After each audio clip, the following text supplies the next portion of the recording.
Okay, so welcome everyone to our fourth and final day of Engineers Canada's multi-day 30 by 30 virtual conference.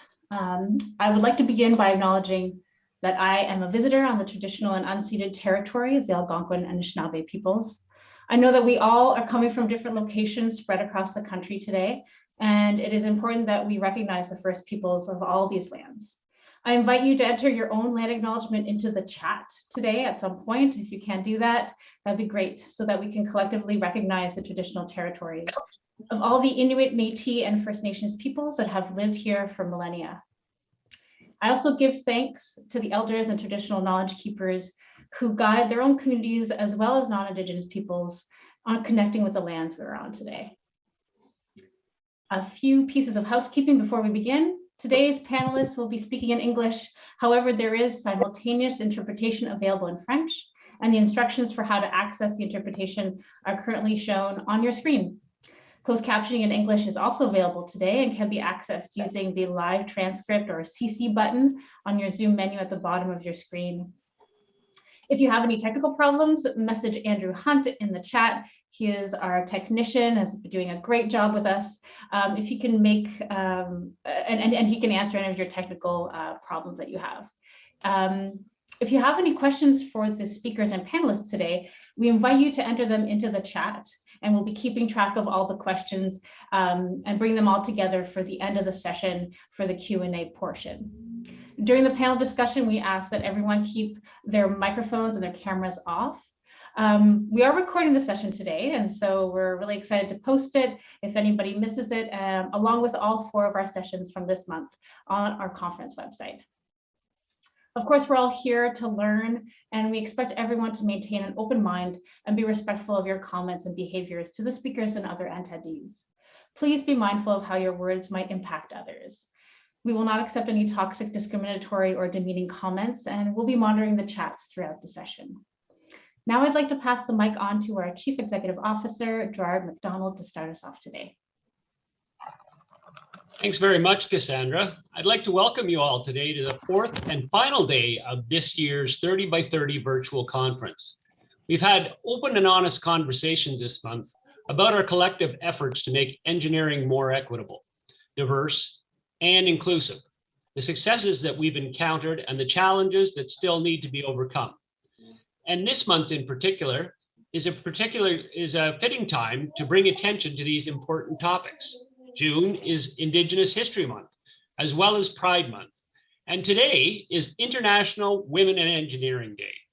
So there is ample opportunity this month to celebrate the contributions that Indigenous people, members of the LGBTQ2+ community, and women bring to engineering. Des membres de la communauté LGBTQ2 et des femmes, et de souligner l'importance de travailler à l'intégration de ces diverses voies dans la profession.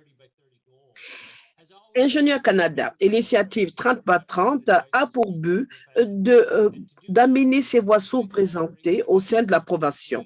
Pour cela, 30 en 30 amène à la table un éventail diversifié d'intervenants de tout le secteur du génie. Aujourd'hui, nous célébrons la Journée internationale des femmes en génie et nous avons organisé un dialogue dynamique.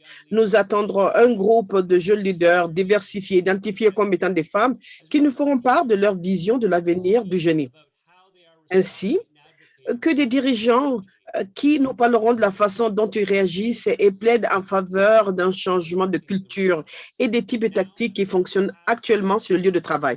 Maintenant, je voudrais passer le micro à notre vice-présidente Affaires générales et partenariats stratégiques, Jeannette Southwood. Bonjour Jeannette, merci Gérard et bonjour tout le monde. Il me fait plaisir de présenter Vanessa Raponi. Vanessa est la fondatrice d'Engie Queers Canada, un organisme national sans but lucratif qui milite pour l'inclusion intersectionnelle des queers dans la profession du génie.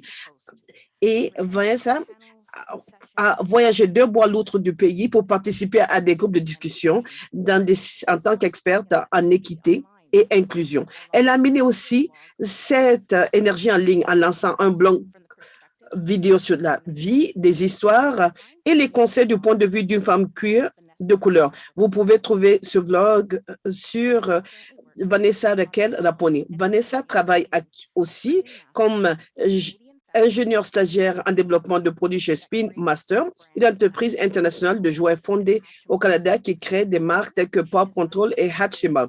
Autrement dit, elle conçoit et crée des jouets pour gagner sa vie. C'est un travail merveilleux. En plus, Vanessa a déjà reçu la médaille d'or des étudiants d'Ingénieurs Canada. J'ai eu le plaisir de travailler et d'apprendre à connaître Vanessa au cours des 4 dernières années. Et je dois dire que sa passion est contagieuse. Vous verrez cela si vous ne l'avez toujours pas rencontrée à la session qui vient. Alors, Vanessa, merci de animer notre séance aujourd'hui. Merci pour ce. Ça a été une présentation très douce. Je connais Jeannette depuis quelques années. Ça me fait grandement plaisir d'être ici pour Ingénieurs Canada. C'est une belle présentation.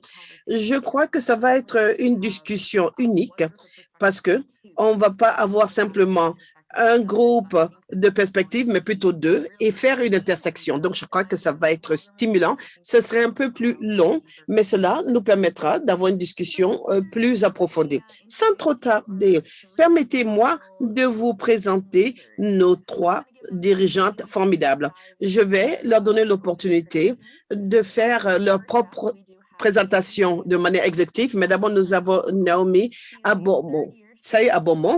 Elle est étudiante de génie à l'Université de Waterloo en 3e année. Elle est la présidente de la Société nationale des ingénieurs noirs sans son copie.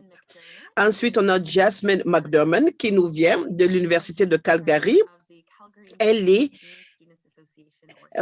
présidente de l'Association des étudiantes autochtones au CISA. Et finalement, on a Wendy Vasquez à l'Université de Sherbrooke. Elle est ancienne présidente de la Fédération des étudiants en génie. Merci d'être ici. J'espère que vous êtes de très belle humeur et je vous donnerai plutôt la parole pour que vous puissiez vous présenter vous-même, pour que vous nous parliez pas seulement de vous-même, mais ce qui vous a inspiré à prendre un rôle de leadership dans l'espace du génie. Alors, on va commencer par Naomi et ensuite ce serait d'abord Jasmine. Bonjour, merci de m'avoir bien accueilli. Je m'appelle Jasmine. Je suis à ma 4e année de génie mécanique à l'Université de Calgary. Et quand j'ai commencé à l'école, immédiatement, j'étais impliquée avec la Société des étudiants en génie en première année. Et puis ensuite, j'étais commissaire à la diversité. Et à cause de cela, j'ai pu participer à plusieurs conférences partout au pays et participer à des discussions importantes.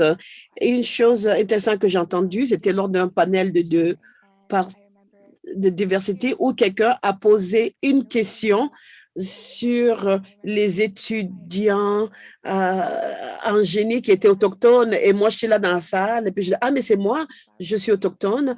Mon grand-père est de la nation Cree de l'Alberta et j'étais étudiante en première année. Et c'était la première fois que j'ai vu ce que je pouvais faire en sorte que ce que j'ai appris à l'école pourrait être pertinent pour le reste de ma vie. Je suis revenue à la maison et puis j'ai planifié pour participer à plusieurs conférences, celle de l'Assemblée des Premières Nations, de voyager pour apprendre plus. Et ce que j'ai retenu de cette discussion est que quand j'étais à une conférence autochtone, je me sentais à ma place en tant que personne autochtone et en tant qu'ingénieur. Donc, quand je suis revenue à mon institution, je me sentais à l'aise comme étudiante en génie et aussi comme une étudiante autochtone dans mon centre autochtone. Mais pas les deux à la fois parce que ces mondes étaient différents. Et j'ai voulu réconcilier les deux autres. Et mes amis et moi avons créé donc l'Association des étudiants autochtones en génie. Et à travers là, on a voulu créer de meilleurs espaces pour des étudiants autochtones qui étaient dans les STEM. Ça nous a beaucoup aidé. Alors, formidable. Je suis contente que tu aies pris ta propre passion, ta propre identité et le lier. C'est formidable dans l'espace queer, c'est pareil. Merci beaucoup, Naomi. Parle-moi de vous. Bonjour, je m'appelle Léa Missé. Je serai à ma 3e année de génie civil à l'automne. J'ai toujours été un membre très actif de ma collectivité, que ce soit au secondaire ou même à l'école primaire, en tant que membre ou présidente de la représentation des étudiants et autres. Donc, j'ai vraiment toujours célébré la culture qui nous outille, qui nous habilite. À l'université, j'ai voulu faire la même chose. J'ai participé à des associations d'étudiants noirs, mais c'est le département de génie qui était toujours isolé. Nous avons nos propres préoccupations et nos intérêts. Alors, lors de ma première semaine en génie, il y avait un autre étudiant en génie qui était noir. Elle m'a parlé, a été très encourageante. Et elle m'a dit si j'avais besoin de quoi que ce soit, je pouvais la contacter. Je l'ai fait, oui, parce que j'avais vraiment besoin d'appui tout au long de mon cheminement. Au bout d'une année, elle m'a demandé de fonder la Société des étudiants noirs à l'Université de Waterloo. Et de là, j'ai avancé dans mon rôle. J'ai été chargée de l'avancement social. Et puis, au début du chapitre, elle a dû quitter dû aux circonstances personnelles. Et j'ai pris le rôle de vice-présidence et j'ai gardé ce poste et maintenant je suis présidente. Ma plus grande inspiration est que j'ai été impliquée dans des activités qui en rendaient aux étudiants et j'avais l'espoir que ce que je pouvais faire aurait pu impacter et baliser le chemin pour le prochain étudiant. Dans le département de génie à l'Université de Waterloo, nous avons une toute petite minorité d'étudiants en génie et avoir un espace pour échanger nos expériences et être le seul ou 2 ou 3 étudiants noirs dans la classe, s'appuyer, s'informer et se donner toutes les encouragements nécessaires. Voilà ce qui m'a encouragée. Et voir ce changement en temps réel est quelque chose qui était très gratifiant. Et surtout cette année, voir les étudiants en première année qui se retrouvaient à l'école ne savaient pas où trouver les ressources. Maintenant, avec mon équipe, on peut les voir prendre de l'essor et trouver même des rôles de leadership. On continue aussi à partager ces expériences et continuer à avoir ces discussions. Et nous savons qu'ainsi, nous pouvons faire part de nos soucis avec les membres du personnel. Je fais partie de ces discussions où j'ai pu parler de ce que j'ai trouvé tout en répercutant ce que les autres étudiants nous ont dit. Je sais que beaucoup de choses se font en coulisses et ces choses ne trouvent pas de solution si quelqu'un ne l'apporte pas devant, si quelqu'un n'écoute pas, si quelqu'un ne veut pas créer le changement. Voilà ce que je fais. Je fais partie de quelques groupes qui sont spécialisés, qui essayent d'aider les étudiants marginalisés à l'université et ailleurs. Donc, c'est avec plaisir que j'envisage nos échanges pour faire de l'espace plus sécuritaire pour tout le monde dans le génie. Merci beaucoup, Naomi. C'était une histoire très inspirante et j'ai beaucoup apprécié que vous avez mentionné de rendre l'expérience plus facile pour ceux qui vous suivent. Et c'est l'essence de EDI ici. Wendy, et pas des moindres, étant la dernière, parlez-nous de ce qui vous a inspiré à prendre le rôle de leadership. Parlez-moi de vous. Merci, Vanessa. C'était un plaisir d'être ici. J'ai eu mon diplôme en génie en ordinateur à l'Université de Sherbrooke et j'étais avec l'organisation depuis 4 ans. J'ai commencé avec la Fédération des étudiants du Québec, le service de rayonnement. Et Cette organisation mettait l'accent sur la santé mentale des étudiants. Pour moi, c'était important parce que je pouvais connecter avec cela personnellement. Et puis, je voyais les défis qui se posaient aux étudiants. Et puis, j'ai continué dans cette association en tant que présidente. Et puis, je suis passée à la Fédération canadienne des étudiantes ou des étudiants en génie, et une instance nationale, et je continue à travailler sur la montée mentale en mettant l'accent, par exemple, sur la modernisation du cursus scolaire pour répondre aux besoins de la société et pouvoir contacter une source diversifiée d'étudiants parce que selon le problème et sa formulation, ça va attirer des groupes différents à la profession. Je travaille sur cela. Je travaille aussi sur l'aspect académique. L'année dernière, j'étais la présidente de l'association. C'était une année pleine de défis pour tout le monde à cause de la COVID. Il a fallu être plus flexible et apprendre comment gérer les événements et pas en mode présentiel. C'était important pour l'organisation. Nous avons travaillé sur la pérennité dans le génie et c'était important pour nous de considérer notre impact en tant que génie et savoir que ce que nous faisons a un impact sur la société, sur les collectivités qui vont utiliser nos produits et de différents usagers. Voilà ce sur quoi j'ai travaillé. Ce qui m'a beaucoup inspiré, en bout de compte, c'était la capacité de faire la plaidoirie au nom des étudiants et travailler sur les enjeux qui sont importants aux étudiants et pouvoir travailler avec Ingénieurs Canada, avec le conseil d'agrément et les doyens sur les enjeux et se retrouver avec le groupe d'étudiants pour nous assurer que nos voix sont entendues à tous les paliers. Oui. C'est très important d'entendre la voix des étudiants au niveau de l'agrément et au conseil des doyens. Je suis très contente que vous soyez engagés dans cet espace.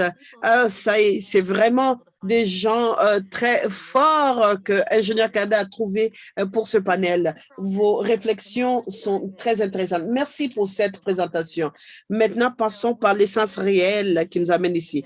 Nous sommes ici pour vous parler en tant que jeunes dirigeants dans cette journée de génie pour les femmes. Nous savons que les femmes sont là, mais qui sont aussi sous-représentées en tant que les Noirs, les personnes de couleur, les personnes LGBTQ et les personnes ayant un handicap. Quelle est votre vision pour le génie et qu'est-ce qui, pour vous, fonctionne? Alors, ce serait Naomi, Jasmine et puis Wendy. Alors, Naomi, pour moi, une de mes visions est que, en tant qu'étudiant, dans cet environnement, nous pouvons nous montrer dans cet espace. Il est formidable d'avoir la représentation. Il est important d'encourager les gens. Mais il nous faut amener pour eux un environnement sécuritaire pour que les gens puissent s'exprimer. Et ce qui a été interpellant pour moi, c'est qu'il y a une image, une idée de ce à quoi ressemblerait un ingénieur. Mais beaucoup d'entre nous ne reflétons pas cela. Et je pense que c'est dommage. À cause de cela, nous avons l'impression que nous ne méritons pas ou que nous devons travailler d'arrache-pied pour rester dans la profession. Il est important que nous voyions que nous pouvons prendre à bras le corps différents antécédents, différentes identités et que tous ceux qui sont dans la profession peuvent être outillés et encouragés. Mon père est un ingénieur en génie électrique. J'ai eu de merveilleux enseignants dans l'éducation postsecondaire qui m'ont encouragé de rester dans le domaine des sciences et des mathématiques. Ce n'est pas le cas pour tous les étudiants.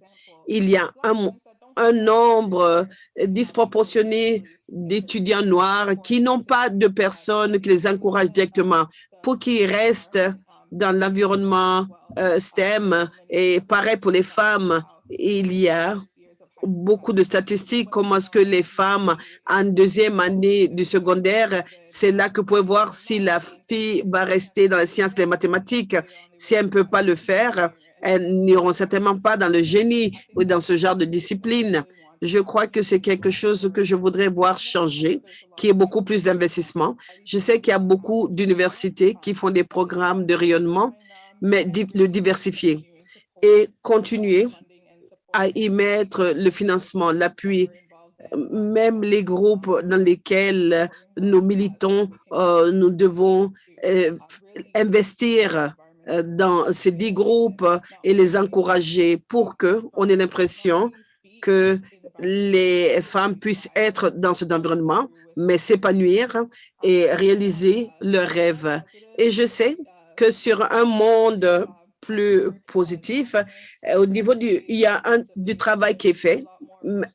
En fait, récemment, on a encouragé ces discussions et qu'on encourage les gens à dire la vérité et s'ouvrir à ces expériences, mais à long terme, il doit y avoir un investissement et que nous puissions voir tout le changement au sein du génie, de la discipline du génie.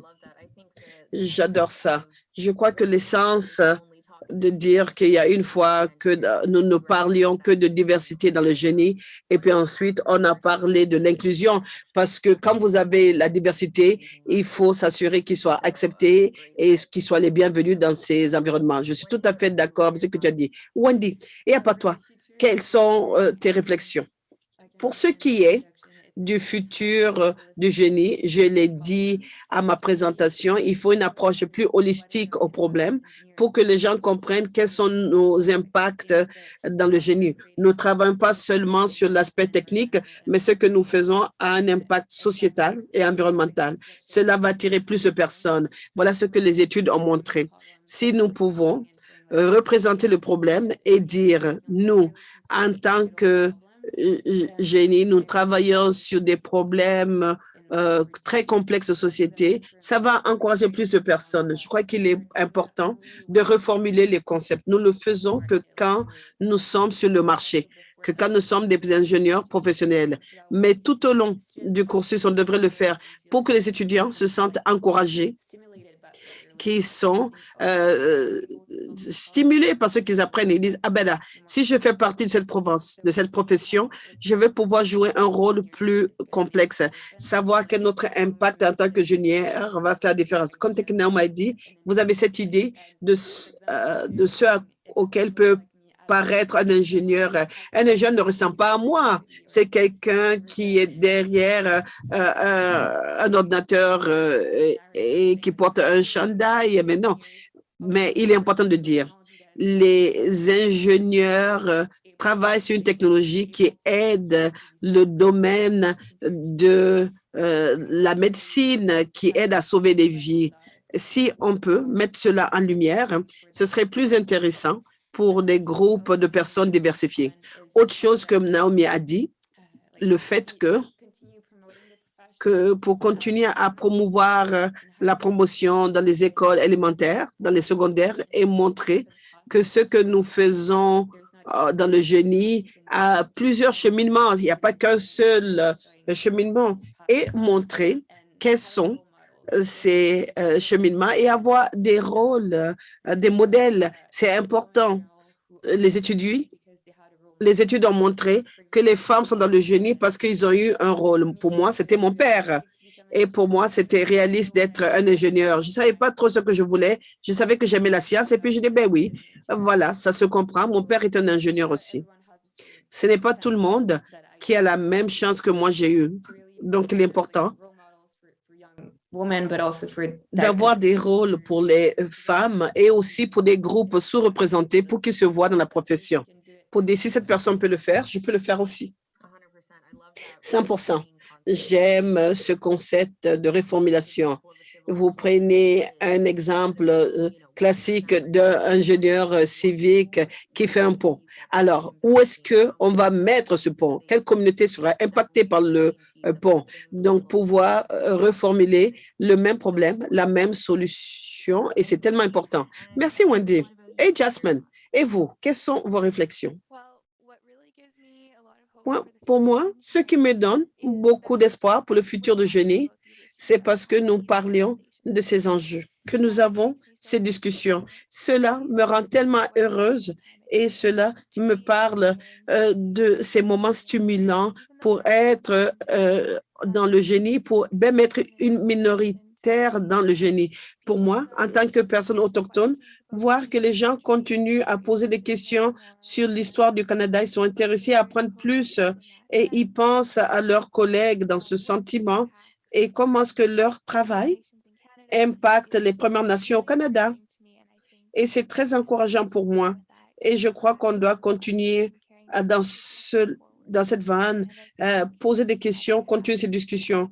Et si je peux avoir une vision idéale pour le futur, quelque chose que l'on voit tout le temps, on a deux visions du monde, deux approches dans le Génie. On a un cadre autochtone et un cadre occidental, où le cadre occidental est très hiérarchisant et le cadre autochtone est basé sur les relations et sur la tradition orale. Et nous avons beaucoup de valeurs de connaissances à apporter à la table. Ce que nous avons vu dans l'histoire de la colonisation, et là où nous avons des problèmes, c'est qu'il y a un système qui essaie de s'ancrer dans l'autre et à conflit.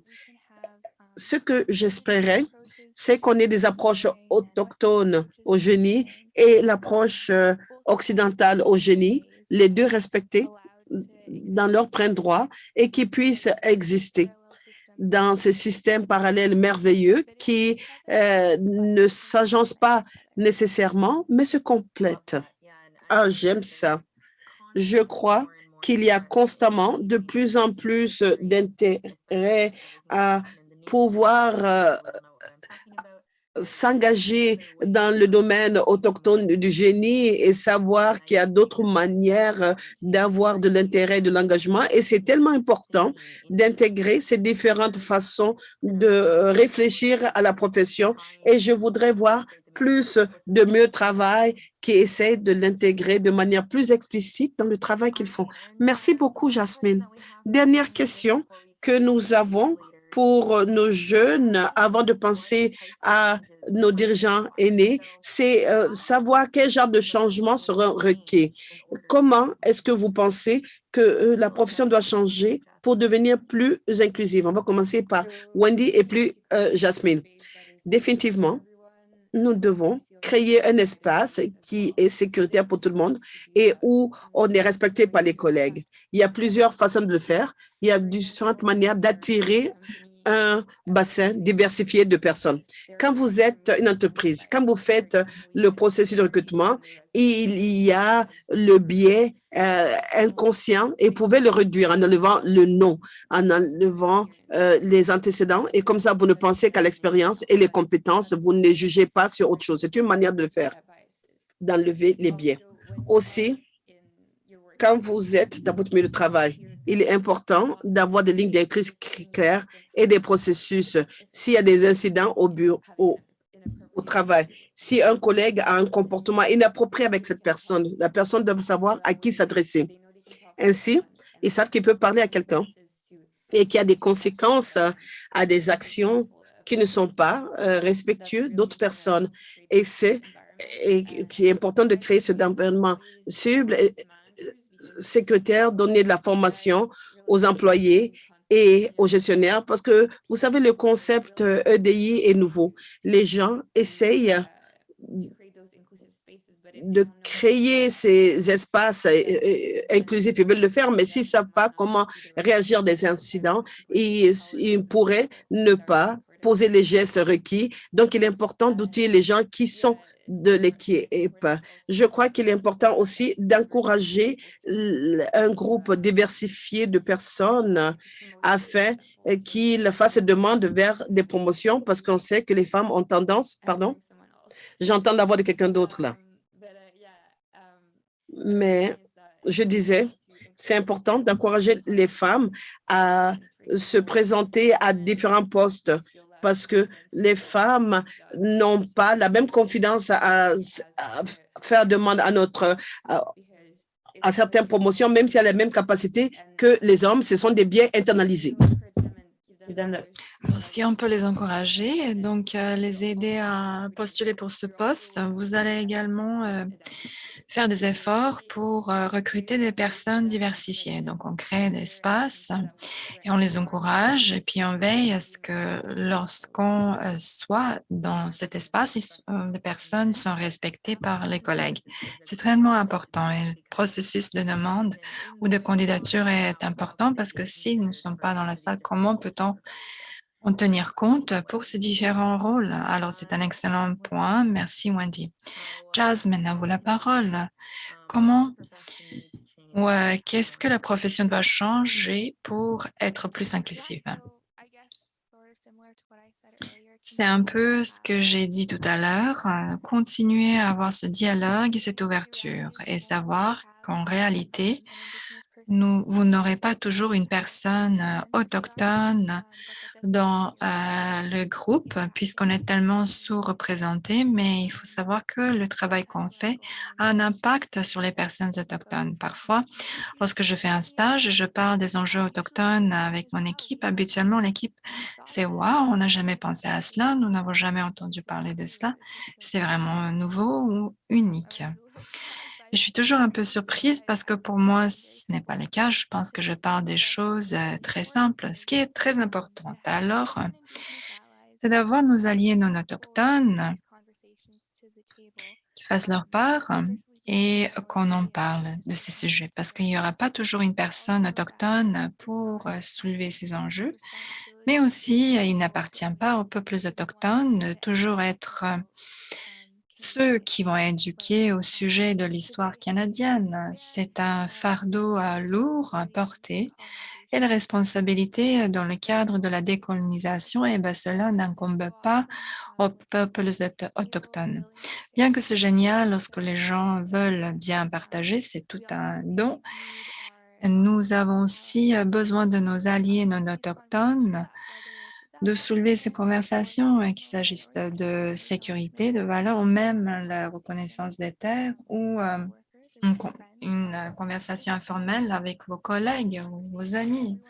Donc, tout simplement, pour commencer la conversation, tout le monde peut prendre du temps pour lire un peu. Il y a tellement de ressources extraordinaires rédigées par des personnes autochtones qui sont disponibles. Alors, si on peut assumer cette responsabilité, je sais que pour moi, j'apprends beaucoup, j'ai beaucoup à apprendre encore. Mais si on va de l'avant ensemble, ça va faire une grande différence. Cela se traduit en reconnaissance des comportements nuisibles ou du langage respectueux dont les gens se rendent compte ou pas. Alors, plus vous savez des choses, plus vous pouvez prendre la parole lorsque c'est nécessaire. Le but d'éliminer le fardeau émotif des communautés marginalisées et de le transférer aux autres, c'est important. Il faut reconnaître les personnes qui sont absentes parce qu'il y aura toujours un impact sur elles. Ça, c'est définitivement quelque chose sur quoi notre profession pourrait travailler. Naomi, avez-vous des dernières idées sur la manière dont la profession doit changer pour être plus inclusive? Je vais rebondir sur ce que Wendy a dit tout à l'heure par rapport à l'éducation et veiller à ce qu'elle soit holistique. Il y a tant d'exemples. Mettons le désinfectant qui ne marche pas pour les personnes qui ont la peau foncée ou des algorithmes sur les médias sociaux qui vont signaler certains contenus et pas d'autres. Tout cela revient à ce qui est considéré pour rendre quelque chose admissible ou efficace au public. Si c'est quelque chose, par exemple, les personnes à peau foncée, on en tient compte pour lancer une nouvelle technologie, et bien là, c'est un problème fondamental où on permet l'avancement de certaines technologies et des concepts en génie.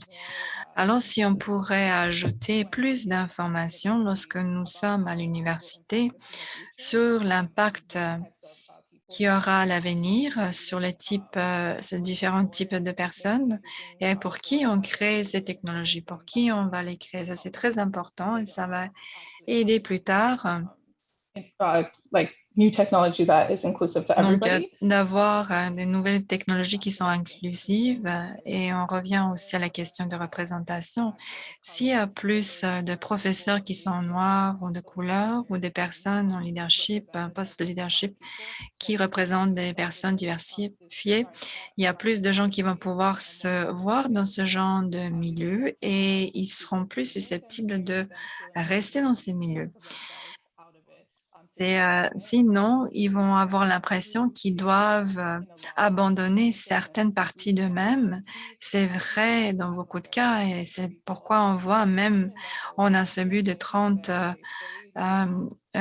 il y a des des femmes qui vont pas nécessairement rester dans leur carrière en génie. Alors, c'est ça qu'on veut, réduire cet écart et créer plus d'espace pour que les gens puissent avoir des mentors et qui se sentent autonomisés pendant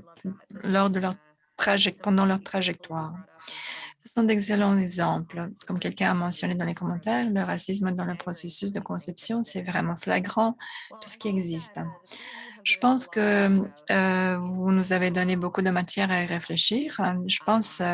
Lorsque je pense de manière générale à notre profession, il y a beaucoup de mentalités à vieille école qui viennent à l'esprit. Par exemple, le simple fait que si vous avez été dans un poste pendant une longue période de temps, vous êtes d'un certain âge, vous êtes forcément plus sage et vous avez l'expérience. Mais en réalité, à l'heure actuelle, il y a de la validité là-dedans, mais ce n'est pas toujours le cas. Et nous avons besoin de regarder nos jeunes, qu'il s'agisse des professionnels jeunes ou la prochaine génération, et reconnaître que ce n'est pas que le statu quo ne sera pas suffisant et ce qui a toujours marché ne marchera pas forcément à l'avenir.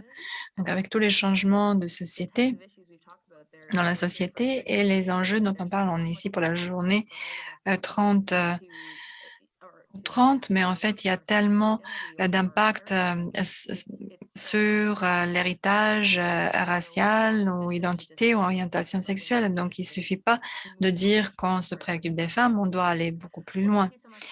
Alors, merci à vous trois. Je vais maintenant passer au leader principal de la présentation. Ensuite, on va parler tous ensemble.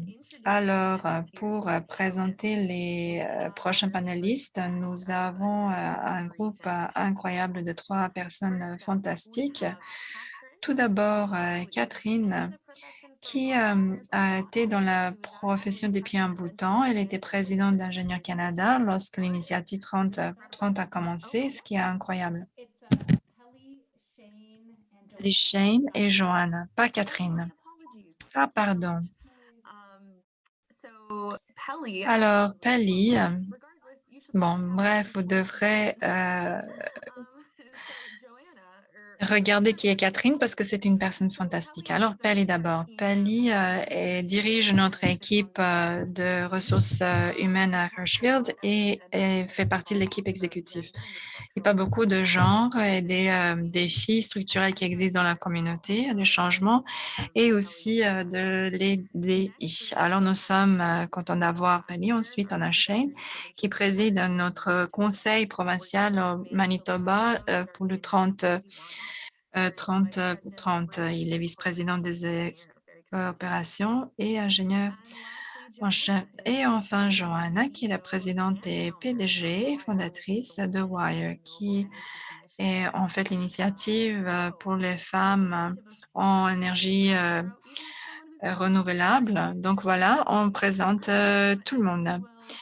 Et maintenant, on vous donnera l'occasion de nous parler de vous-même et plus particulièrement, quel est le travail que vous faites pour faire progresser l'équité, la diversité et l'inclusion dans vos différents domaines. Alors, commencez par Joanne, ensuite Shane et Pally. Merci à tout le monde d'avoir participé ce matin ou cet après-midi plutôt. C'est vraiment bien d'être ici. Je suis la présidente de WIRE, Women in Renewable Energy, qui est une organisation nationale et internationale. Je suis très fière de la diriger. Nous avons un programme extraordinaire sur le marché canadien et dans les différentes régions. Nous lançons WIRE Afrique et l'Italie. Et je suis très emballée. Bien que je suis très passionnée de ce qu'on fait, j'ai aussi un poste à temps plein à VV, donc je suis une personne très occupée comme les autres personnes dans ce groupe. Mais puisque je suis avec NDB et WIRE, il faut trouver un équilibre. J'ai un champion qui me soutient à la maison, mon mari, donc je peux continuer cette trajectoire extraordinaire. Et je pense que le travail fantastique qu'on fait ici à WIRE est vraiment grâce à l'équipe de leadership incroyable. Nous avons un CA qui est très diversifié. Nous avons un conseil consultatif aussi. Nous avons un programme avec des prix. On fait des conférences. On a qui s'en vient. Nous avons des séjours parce qu'il y a beaucoup de gens qui ne savent pas quelles sont les différences entre les lignes de distribution et transmission. On a passé au virtuel. On a eu une sortie à London qui était assez fascinante. On fait du speed mentorat rapide. On profite des femmes, etc. On a des événements de réseautage qui sont sous forme de webinaires et on offre des ateliers. Un de nos ateliers va être sur la littératie financière dans le secteur de l'énergie, qui est un excellent programme. On travaille avec les communautés autochtones et nous avons également des chapitres. Alors, comme on dit dans chaque province et aussi dans les territoires, nous sommes là. Et nous sommes dans Georgia, Azerbaïdjan, Jordanie, Turquie et je vais travailler maintenant en Italie et en Afrique. Avec l'aide et le soutien de tout le monde à WIRE, on continue à faire avancer le dossier. Nous sommes reconnaissants de nos partenaires. J'ai des partenariats avec les ONG qui sont alignés avec notre mission qui est très simple, faire avancer la reconnaissance des femmes dans le secteur de l'énergie. Comme je suis dans le secteur depuis 18 ans, depuis 10 ans, je travaille avec les éoliennes. J'en ai construite ici en Nouvelle-Écosse et en Texas, 783,4 mégawatts. Ce n'est plus la plus grande éolienne, enfin le bassin d'éoliennes. Nous, à WIRE, sommes là pour soutenir et aider. Je suis fière d'être ici, communiquer mon message et merci de m'avoir invité. Excellent, merci. Votre organisation semble être formidable. Je suis vraiment ravie d'entendre à quel point vous êtes une organisation mondiale. Ce n'était pas un exploit négligeable. Shane, racontez nous, votre sujet, ce que vous faites pour faire avancer les DI. Bonjour et merci. Vanessa, je suis à Manitoba Hydro.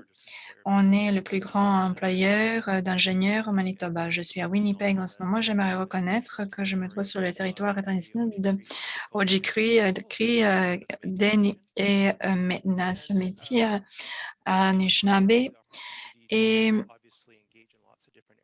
j'ai personnellement été active dans la communauté des ingénieurs au cours des 3 dernières décennies.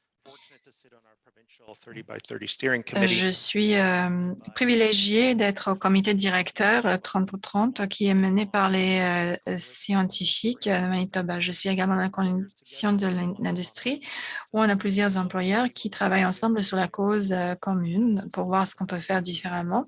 Je suis un des membres fondateurs des Amis des ingénieurs en Manitoba. C'est un groupe dans le secteur qui travaille sur différents débouchés.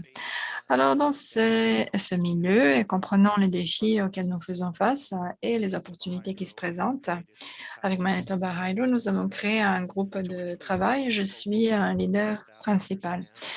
on travaille avec nos employés pour qu'ils comprennent quelles sont les barrières, quelles sont les opportunités et défis par rapport à l'équité, la diversité et comment on peut augmenter ces différents aspects au sein de notre organisation. On écoute nos employés, on essaye de comprendre et regarder quels sont les éléments qui pourraient être améliorés.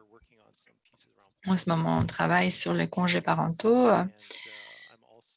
Tout aussi, je participe dans le mentorat inversé avec des leaders plus jeunes et j'essaie d'apprendre davantage sur le sujet de la manière d'être un meilleur allié. Bien que je suis actif et je participe, je suggère que je ne suis toujours pas en train d'apprendre et il y a des personnes qui ne sont pas aussi ouvertes par rapport à ce qu'on doit faire. Moi, je travaille avec le principe que le génie, le chemin que j'ai choisi et qui est ici pour améliorer la société dans son ensemble, pourra faire son travail seulement si elle est représentée par ceux qui sont dans la société. Les problèmes qu'on va résoudre vont avoir de meilleures solutions si on a une meilleure représentation. Alors, j'apprécie la possibilité de participer. Je suggère qu'après avoir écouté les jeunes, à l'avenir, après avoir écouté les jeunes, notre futur est entre bonnes mains. Il y a quelqu'un qui a mentionné le clavardage. Est-ce que vous pouvez définir ce que vous voulez dire par mentorat inversé? Oui, je vais faire mon possible. Au fond, à l'interne et peut-être dans l'ensemble du secteur, j'ai pu être mentor ou coach pour plusieurs personnes, mais il y a un concept qui a été proposé où moi je m'engage dans mon rôle de leader principal avec des personnes plus juniors dans la compagnie des différentes diversités. En fait, c'est moi qui les écoute eux et ils vont m'aider à apprendre quel est l'état actuel pour pouvoir promouvoir la compréhension des barrières et pour éliminer les préjugés inconscients que je pourrais avoir moi et mes collègues. Et ensuite, je peux travailler là-dessus à l'interne ou en raison de mon réseau et des liens avec d'autres organisations. Au Manitoba, je peux en fait lancer le défi à mes collègues avec l'aide des personnes qui comprennent vraiment la situation. C'est une idée brillante. Je dois la voler et la partager. Merci de vos commentaires et parlez à vous. Parlez-nous de vous-même et qu'est-ce que vous faites pour faire avancer l'équité, la diversité et l'inclusion. Merci Vanessa, merci de cette présentation parce que pour ceux qui connaissent Catherine, qui est ma collègue, nous avons eu des conversations longues et fréquentes sur ce sujet. Alors, j'ai l'impression que je suis ici avec au moins une tête, la mienne et ma propre expérience, mais aussi celle de Catherine, comme on a travaillé ensemble. Je pense que je pourrais aussi la représenter, elle. Comme vous le savez probablement, Morrison Hershfield est une firme avec 23 bureaux au Canada et aux États-Unis. C'est une firme de génie et de consulting. Des services professionnels en TI et en génie. Et mon focus était sur le changement, les gens, le leadership et l'efficacité organisationnelle. Je pense que beaucoup de sujets abordés aujourd'hui se cadrent bien avec cela. Gardez à l'esprit que en participant ici aujourd'hui, c'est bizarre lorsqu'on nous classe. Je sais qu'on me catégorise comme quelqu'un qui fait partie du problème, vu le groupe d'âge auquel j'appartiens est traditionnel dans un certain sens. Mais je vous assure qu'en participant dans ces discussions, je suis ici pour apprendre. Et je pense que de beaucoup de façons, j'aime cette idée de mentorat inversé parce qu'il y a des choses qui pourraient vous surprendre au sujet de mon expérience historiquement au fil des ans. Vous serez surpris de savoir que lorsque j'étais à l'université, la pensée était assez radicale et combien de progrès on a fait au cours des 40 dernières années. Mais je dis aux filles aussi qu'il faut rien prendre pour acquis, rien tenir pour acquis. Il faut maintenir et tout cela et continuer a appuyé ces batailles qui étaient durement gagnées. Je ne suis pas un ingénieur, je vois les choses un peu différemment. Il faut que je le précise. Alors, qu'est-ce qu'on fait, nous, pour faire avancer la diversité, l'équité et l'inclusion? Garde à l'esprit, je propose qu'on est fait à la fin d'un début. Je n'ai pas l'impression que nous sommes très expérimentés dans ce sujet parce que le sujet continue à évoluer. Et ça, c'est vraiment une chose saine. Il y a des dimensions de cette conversation, particulièrement au cours des dernières années, qui ne faisaient pas vraiment partie du dialogue. Alors ça, c'est une bonne nouvelle. En ce qui concerne ce que nous faisons, je voulais en fait l'introduire de cette manière. Notre focus est dirigé par certains facteurs. Par exemple, le préjugé. Mon préjugé personnel et en fait ma carrière a commencé en développement international. Et c'était une quête de 30 ans pour comprendre les choses pratiques à faire avec le changement personnel, le bien-être, le développement, etc. J'essaye de trouver un équilibre entre un focus sur les enjeux systémiques et l'autonomisation, ce que les gens peuvent faire par eux-mêmes. Donc ça, c'est une dualité. Alors, la conversation peut aller dans les deux sens, mais j'essaie de trouver un équilibre entre ces deux volets. Deuxièmement, dans le secteur de génie où je travaille au Canada, les minorités sont mieux représentées que les femmes, proportionnellement.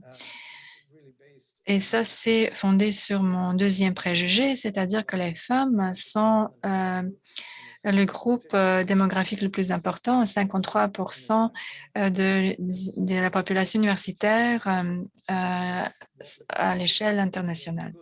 Alors, nous savons que les inclure peut créer ou bâtir des muscles organisationnels forts et avoir plus de diversité. Alors, lorsqu'on travaille sur le genre, les gens nous demandent pourquoi on travaille sur le genre. Eh bien, c'est parce que nous savons que les autres groupes de minorités peuvent en bénéficier dans l'organisation.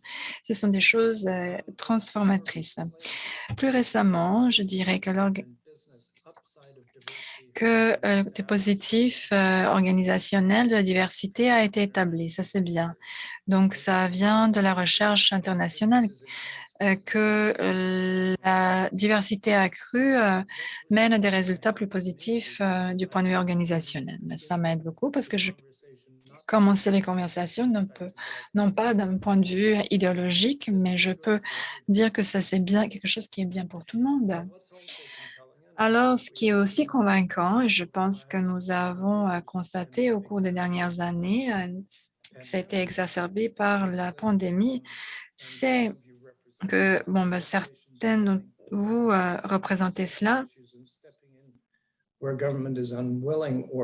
gouvernement n'est pas prêt à aller de l'avant. Alors, j'ai abordé ces préjugés, ces éléments, parce que ils ont en fait offert une sorte de momentum ou élan à cette conversation qui est presque inévitable. Comment on peut faire semblant qu'il n'y a rien de tout cela, vu les événements qu'on a eus l'été dernier, par exemple? Alors, je vais aborder donc ce qu'on fait. Nous avons créé un conseil diversité et inclusion qui est commandité par l'équipe exécutive. Nous avons mis à jour notre politique d'équité, diversité et inclusion. Nous avons un conseil qui est composé d'une dizaine de bénévoles passionnés. Lorsqu'ils se rassemblent, ils n'ont pas le même ils ne viennent pas du même contexte. C'est un processus où les membres se mettent à l'aise avec les différents malaises. Tout le monde vient du même endroit, c'est facile, mais là, il faut qu'on puisse avoir des conversations qui sont difficiles. Et si vous devez composer avec différents points de vue, eh ben, ça peut être un défi, certainement. Mais le Conseil de diversité a mûri. Ils sont maintenant à l'aise avec cet inconfort. C'est incroyable, Pelly. Merci d'avoir partagé cela et j'apprécie la touche personnelle que vous avez ajoutée avec vos propres préjugés. C'est intéressant que vous reconnaissiez qu'il y a des stéréotypes qui se reflètent sur vous, qu'il y a des gens qui vont présumer automatiquement que vous faites partie du problème et ainsi de suite en bout de ligne. Plus on fait évoluer ce travail en EDI, on verra ça de moins en moins, ça va exister moins. Donc, nous allons travailler ensemble vers un objectif commun. Merci à tous les trois d'avoir partagé ce que vous faites. Nous, question spécifique que j'ai à vous poser. Quels sont les plus grands défis que vous avez observés pour faire progresser l'équité, la diversité et l'inclusion à votre expérience? Je vais demander à Pelly, Joanna, Shane. Pelly, vos idées là-dessus? Je pense que la réponse évidente, c'est qu'il y a des préjugés. Vous pensez, on pense tous que la façon dont on voit le monde est normale. C'est une mais ce n'est qu'une façon de penser de l'être. La culture existante, les préjugés sont un défi parce que les gens sont tout simplement là-dedans. Il y a des bons points à soulever déjà sous la manière de faire changer les gens avec des apprentissages et des conversations où les gens peuvent voir les choses des autres points de vue. Aussi, dans le travail de consulting, les gens sont occupés, ils ne sont pas forcément au bureau, ils se promènent. Alors, pour trouver le temps, que les gens prennent du temps pour apprendre et participer à dialogue, ça pose problème. Et aussi dans le secteur de génie, je pense que c'est en fait un défi assez unique parce que le génie est également un construit social.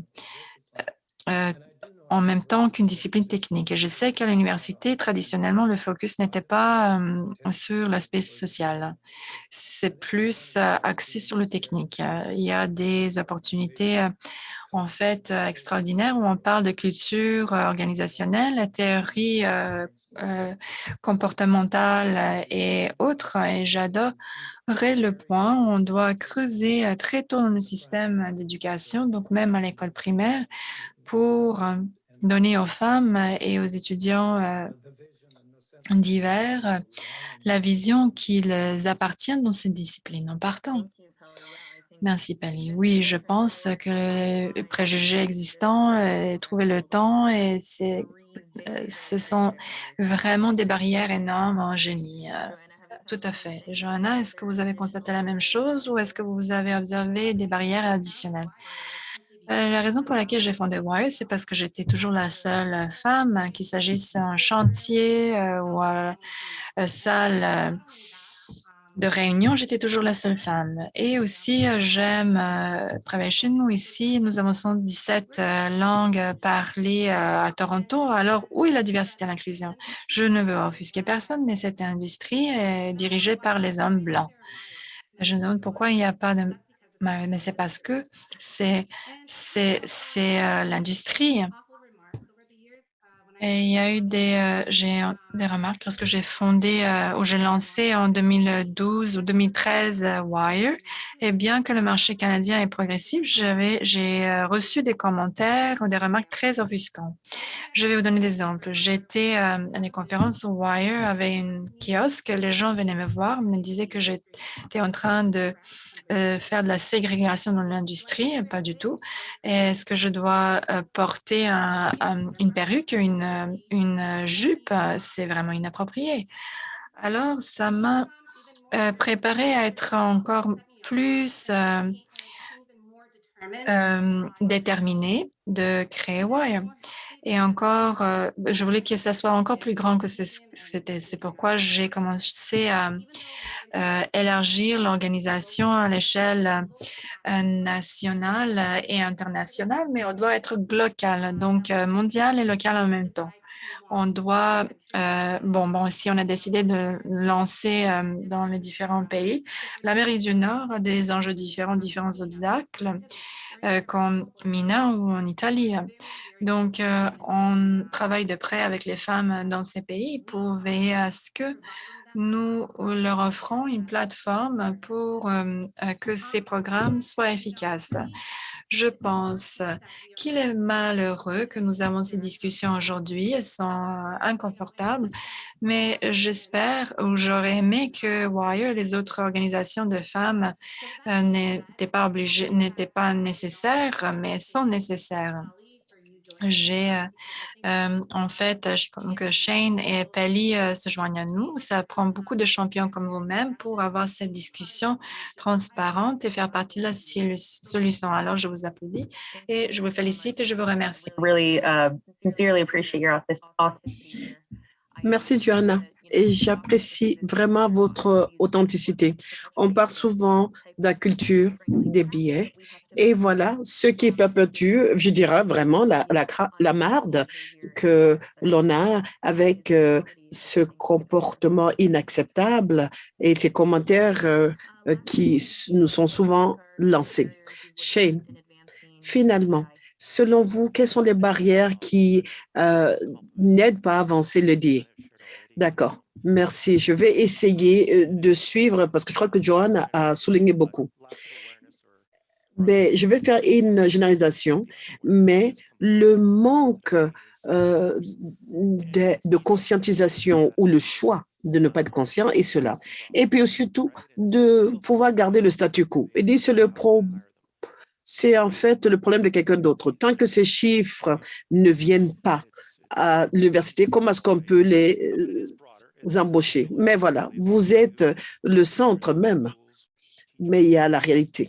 Que ce soit l'école, que ce soit les parents, que ce soit à tous les paliers. C'est le défi qui est là et on ne peut pas l'ignorer. C'est faire en sorte qu'on soit tous ouverts, qu'on comprenne avant tout, qu'on écoute et entendre les vraies voix à la table.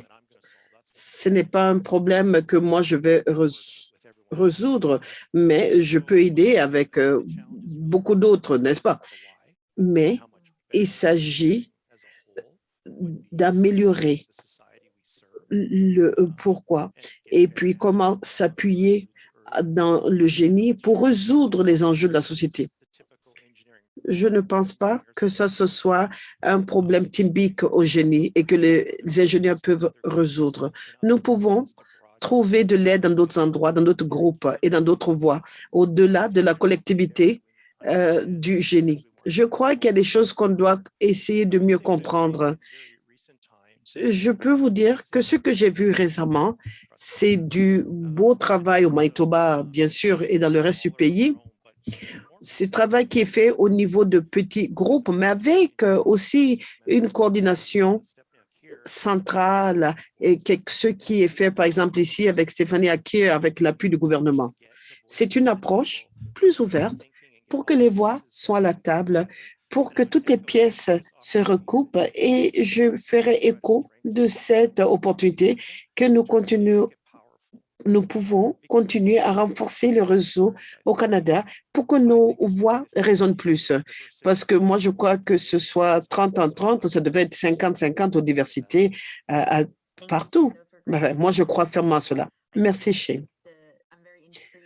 Je suis très intriguée par la promotion du why et le fait que dans la plupart, quel est le bénéfice financier en fait. Donc le why dans le cas et le pourquoi.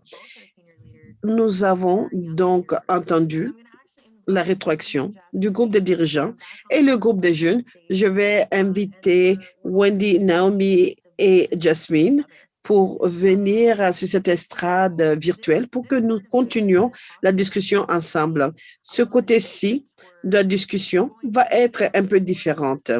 S'il y aura un peu plus de discussion, vous pourrez voir les gens, parce que j'aimerais que les panélistes peuvent répondre directement les uns aux autres, qui peuvent prétendre qu'on est tous ensemble dans un café, avoir discussion ensemble. Spotlights back on for Wendy, Naomi, Joanna. Pendant qu'on prépare l'estrade pour Wendy, Naomi, Joanna, et on a Polly, Shane. Je crois que j'ai tout le monde qui vient, Jasmine, tout le monde est là. Alors, There's been so many great things said. il y a eu tellement de belles choses qui ont été dites encore. Donc, quand nous pensons aux défis qui ont été mentionnés par Wendy, Naomi et Jasmine, des choses par rapport à l'appui requis pour rester dans la profession, reformuler les problèmes, entendre parler d'intersection, être en sécurité, respecter, enlever les biens conscients, etc. Il y a tellement de bonnes choses qui ont été dites. Comment est-ce que nous pensons que le milieu du travail peut répondre à ces barrières et défis? Moi, je voulais absolument dire certaines choses pour répondre à ce que Wendy a dit. Elle a touché, à mon avis, à plusieurs minuties que l'on peut faire en tant qu'institution. Il y a deux choses que moi je fais spécifiquement au sein de notre organisation. Une chose, c'est l'idée générale, la sensibilisation, et Wendy a touché à cela. Il y a beaucoup de dirigeants dans l'organisation font des choses de manière systémique, mais si votre système est monté à tort ou à des barrières, vous renforcez ces barrières systématiques. Donc, nous faisons du mentorat, la formation. Nous revoyons les programmes des prestations, à des attentes pour les gestionnaires, la revue des pairs, sondage des pairs. Vous comprenez là, il y a beaucoup de choses tangibles qu'on peut faire au fait d'une organisation et ça crée un système de gestion pour le progrès. Donc, vous pouvez dire ce que vous allez faire, avoir des objectifs, aligner les gens, faire qu'ils soient imputables et lever la barre autour du temps. Et je voulais mentionner cela dans le cadre des catégories. Wendy, avez-vous des réflexions? Oui, je suis tout à fait d'accord. Quand on est plus systémique, plutôt que de regarder une situation spécifique, et bien entendu, ça dépend du leadership. Si le leadership dit l'équité, la diversité et l'inclusion sont importantes pour nous, on aura des mesures qui vont être mises en place. C'est là qu'il y a un changement culturel.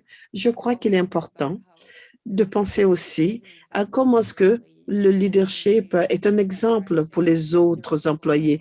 Si on dit on va dans cette direction, les autres vont suivre. Mais oui, Joanna.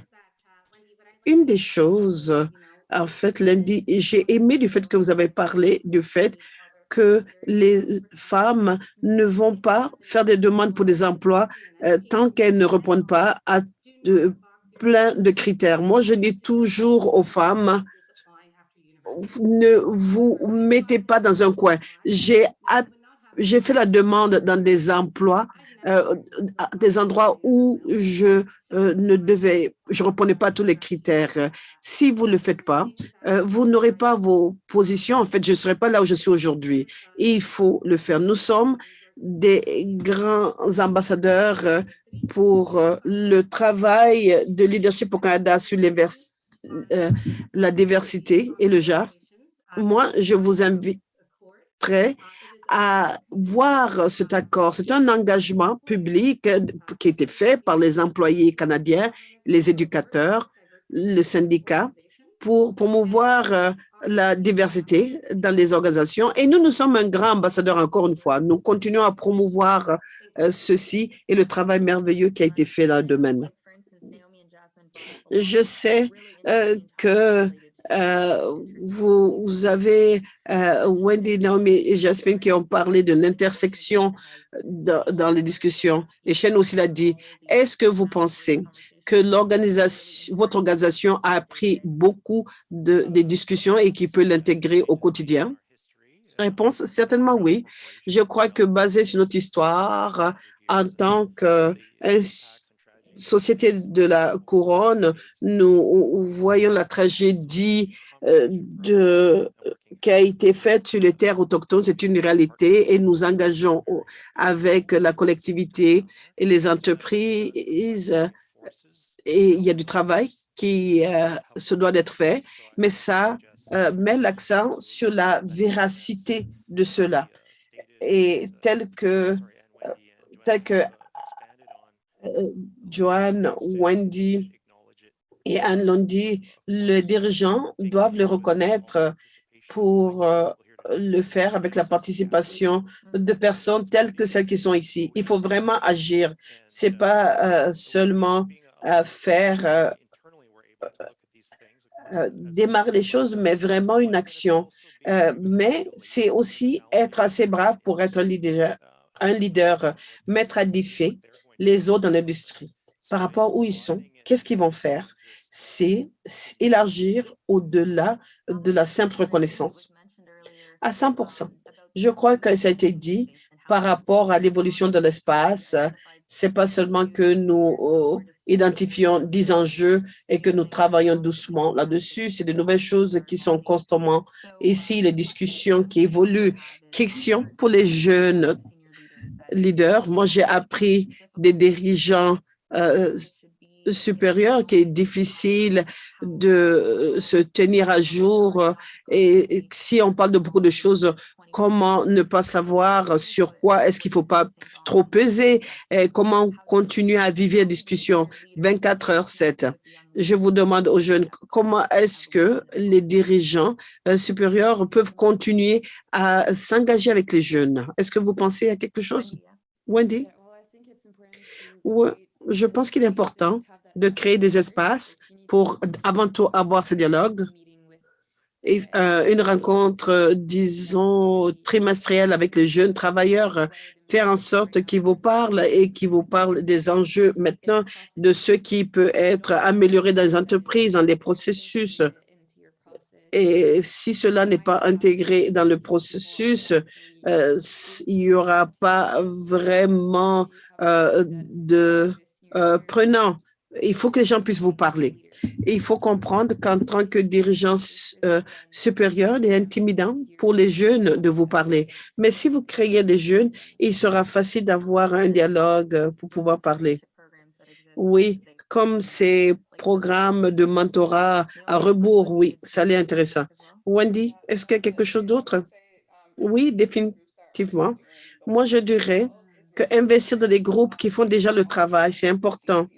Je crois que parfois, on voit cela et on se dit, on peut trouver, je vais trouver la solution, mais la réalité est qu'il y a beaucoup de personnes déjà qui peuvent travailler dessus, investir à ces groupes et cela peut créer des changements à long terme que nous visons tous.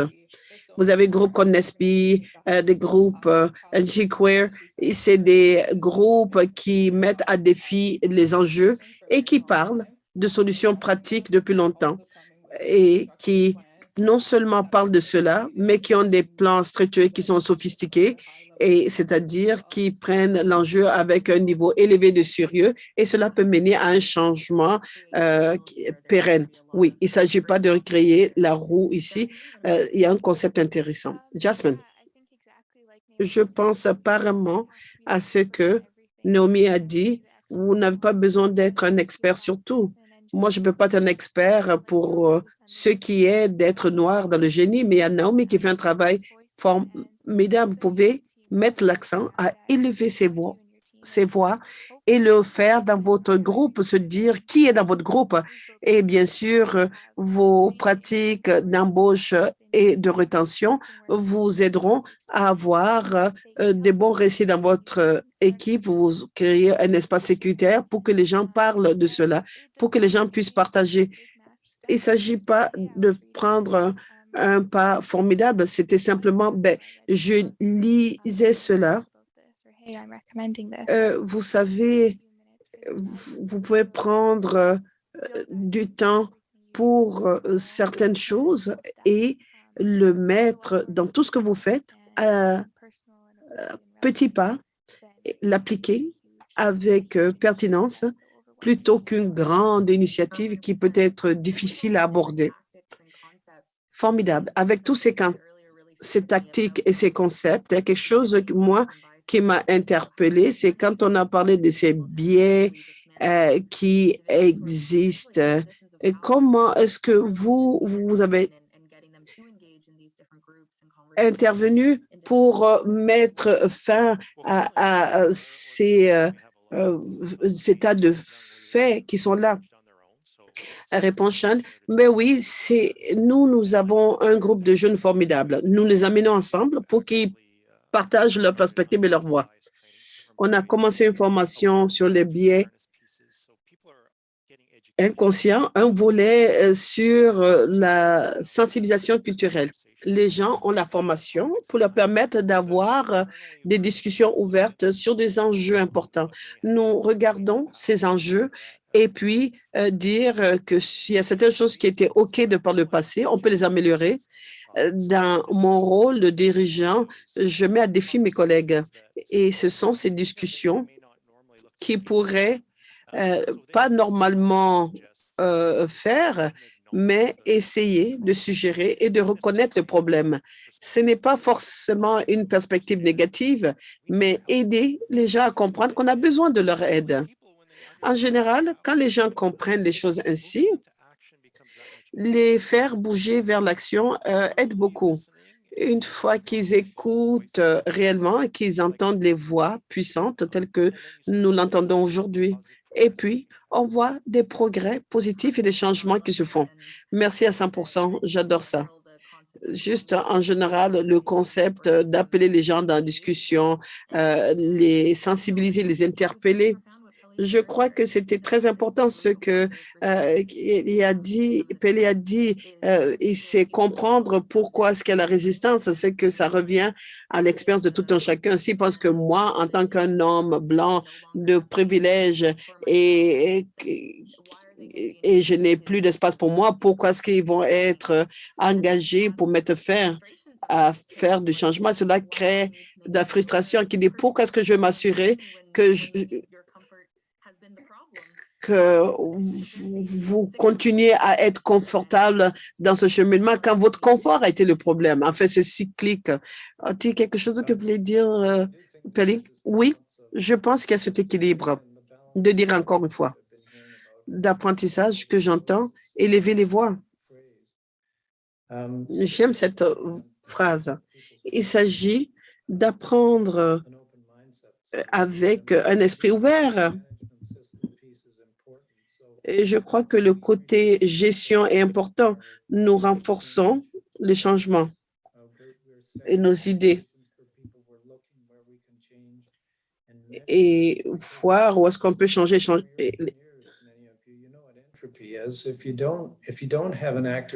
Donc, si vous n'avez pas un renforcement du leadership et des plans, et faire en sorte que les gens restent imputables, ça va dans d'autres directions. On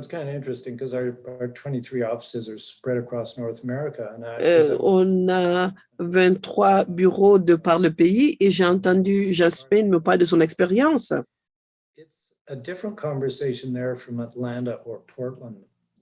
C'est différent d'Atlanta ou Portland.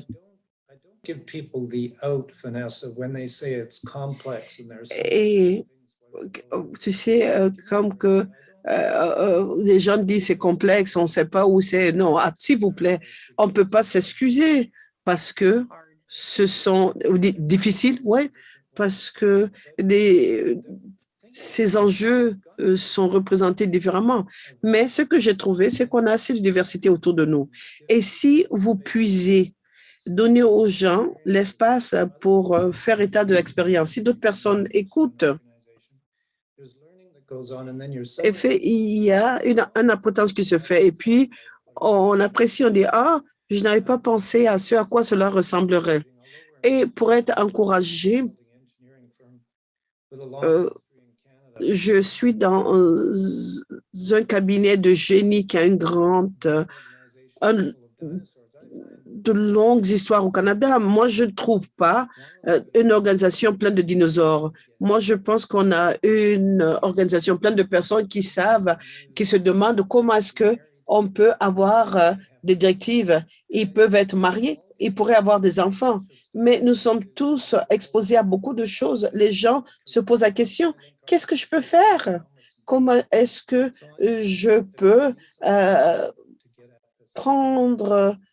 me mettre coude à coude avec les gens. Mais c'est très beau à attendre. Je suis content d'entendre que vous pensez cela. Comme nous sommes vers la fin, je vais donner à chacun de nos panélistes l'opportunité de dire des mots de la fin. En fait, qu'est-ce que vous pensez serait nécessaire pour que ces personnes diversifiées se sentent accueillies et qui puissent réussir dans le génie? Mais aussi, vous pouvez dire tout ce que vous pensez aiderait à mener à bon port ce que nous voulons faire. Je vais demander à Naomi.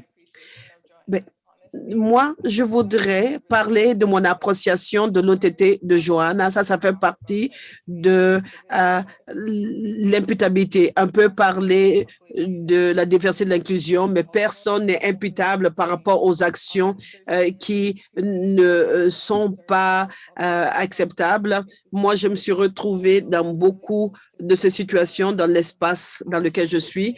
Je voudrais que l'on écoute vraiment ces problématiques et comprendre que dans cette discussion, il y aurait des défis et que si vous avez un privilège, si vous avez le pouvoir de changer, le privilège et le pouvoir ne peuvent pas rester immuables et c'est là qu'il y a du malaise parce que tout est une belle discussion jusqu'au moment où on doit réfléchir à ce qu'on a fait et comment on peut changer et comment est-ce que avoir des retombées pour les autres et comment est-ce qu'on peut puiser dans son propre cheminement. Je crois que ce que je dis, c'est que j'aime passer par ma propre expérience et je voudrais partager ce que j'ai appris et surtout avoir des solutions par rapport à ce que j'ai vécu sans avoir à l'éduquer, mais prendre des pas décisifs et tout en sachant qu'il y a des gens qui sont plus que d'autres. Oui, l'imputabilité est importante. Johanna, et vous? Je voudrais remercier tout le monde, pas seulement au panel. Vanessa fait un travail formidable dans l'animation et je vais remercier les panélistes. Ensemble, nous faisons du bon travail. Je remercie tout un chacun pour être véridique. Je sais que ce sont des discussions étranges et difficiles qu'il faut avoir. Et je dirais à chacun d'entre vous que je suis là pour appuyer de toutes les manières. S'il y a quelque chose que je peux faire, je suis là, toujours ouverte pour la discussion et le dialogue. N'hésitez pas. Merci. Merci, Johanna. C'était très bien dit. Wendy, vos mots de la fin? Je voudrais remercier chacun au panel et les participants. Juste en étant ici, ça montre qu'il y a vraiment de l'intérêt de la part de l'industrie et des membres en général. Il est important d'avoir des discussions dans ces espaces, mais quand vous retournez au travail, dans les écoles, continuez et montrez les différentes perspectives qu'il y a et qui sont sous-représentés et ne pas avoir peur de parler quand quelque chose se fait et ne pas avoir peur de prendre sa place parce que en tant que femme, j'étais dans des situations où les gens m'ont dit des choses avec lesquelles je n'étais pas à l'aise, mais il faut se mettre debout pour soi-même et je crois que c'est très important. Et aussi, autre chose, si nous pouvons reformuler comment nous voyons le génie, comment est-ce que la profession peut impacter notre société et ainsi nous pourrons attirer plus de personnes. Quand nous le ferons, en plus d'attirer les gens, il faut nous assurer que nous pouvons avoir un espace sécuritaire pour eux où ils pourront être eux-mêmes sans être jugés par des pairs. Merci. Merci, Wendy. J'aime bien ce sentiment de respect.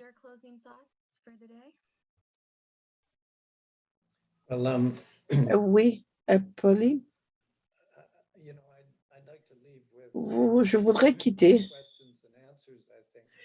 avec plus de questions que de réponses parce que je suis privilégiée d'être avec ce groupe parce que j'ai l'impression que je pourrais retenir certaines choses auxquelles je n'aurais pas pensé auparavant. Quelques sentiments. D'abord, c'est d'encourager les gens en général de prendre du temps pour ce sujet.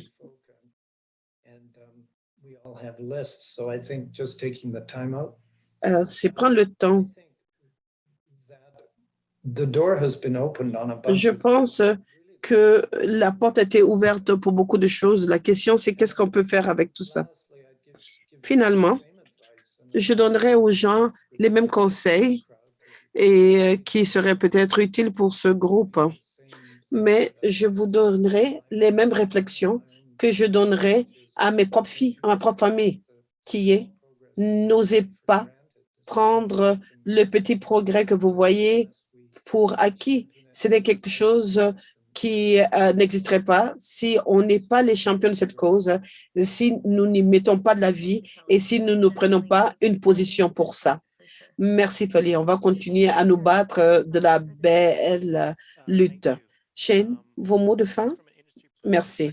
D'une perspective de l'industrie, et je sais que nous sommes larges, nous faisons certaines choses et que nous partageons les pratiques exemplaires dans l'industrie et d'une seule voix dans une petite qui peut changer ou impacter une industrie et mener à un apprentissage viral les uns des autres. Tout cela est possible. Peut-être se mettre à défi pour comprendre le pourquoi. C'est un argument que j'aime évoquer. Je crois qu'en tout, il y a du changement qui se fait.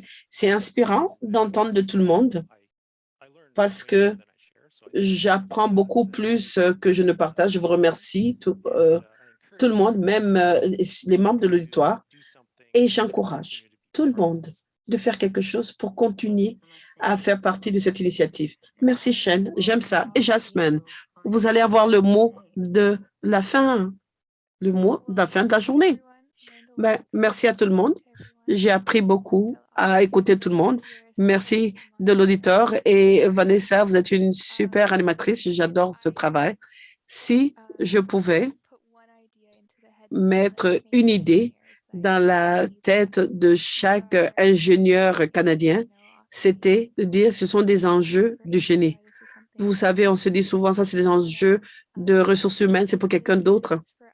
Ça, c'est pour nous. En tant qu'ingénieurs, nous concevons le tissu de la société, nous concevons la société et la direction que nous allons prendre. Et il nous incombe d'améliorer les choses. Les enjeux autochtones sont des enjeux de génie. Et nous sommes sur la terre autochtone. Nous devons respecter cela et savoir ce que cela veut dire. Nous sommes à un poste, à une position merveilleuse pour faire différence. On dit à tout le monde de réfléchir à cela et dire que cela fait partie de votre travail en tant qu'ingénieur. Ce n'est pas quelque chose que relève d'autres, ça nous relève. Il nous faut prendre la responsabilité personnelle pour ces choses, se sensibiliser et faire en sorte que l'on est imputable et avoir des discussions assez inconfortables parce que c'est à travers cela qu'on peut avancer tous ensemble. Merci. Merci, Jasmine. C'était très joliment dit, très joliment.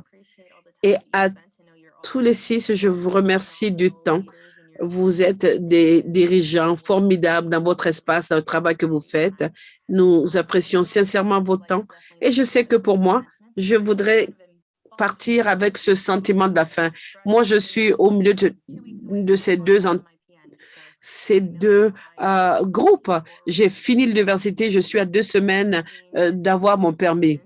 Et j'ai ce sentiment continu d'écoute des voix jeunes et aussi, il est important que les dirigeants continuent à être à l'écoute et qu'il y ait ce sentiment de malaise, mais qui mène à la croissance. Je crois qu'on va tous pouvoir avancer ensemble. Merci, Ingénieur Canada, pour nous accueillir aujourd'hui. Je donne la parole à Gérard pour finalement les mots avant l'adieu. Gérard, votre micro est sur sourdine. Je disais toutes sortes de choses intéressantes là. Ah ben, navré. Écoutez, merci Vanessa. Ce qui inspire vraiment ces discussions, c'est plein d'idées que je retiens. Merci à Joanna, Kelly, Shane, Wendy, vous, Vanessa, et pour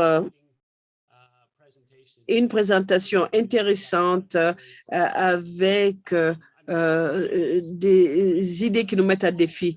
Je suis triste de dire que cela clôt un mois très chargé des 30 en 30, des sessions pensables. Nous avons entendu des champions qui font la collecte des données dans le cadre de la diversité et l'inclusion, des changements systémiques à la formation en génie et au perfectionnement professionnel des ingénieurs. Aujourd'hui, nous avons beaucoup appris de tous les membres du panel. Il s'agit d'une discussion continue et Ingénieurs Canada s'engage à maintenir ce type de partage des connaissances et à créer un élan pour atteindre nos objectifs collectifs de 30 en 30 et d'une plus grande inclusion en génie. Je vous remercie et nous vous souhaitons une excellente fin de journée. On a apprécié votre présence et c'est avec plaisir qu'on continue à vous entendre. Ayez une belle journée. Merci Gérard, merci à tout le monde.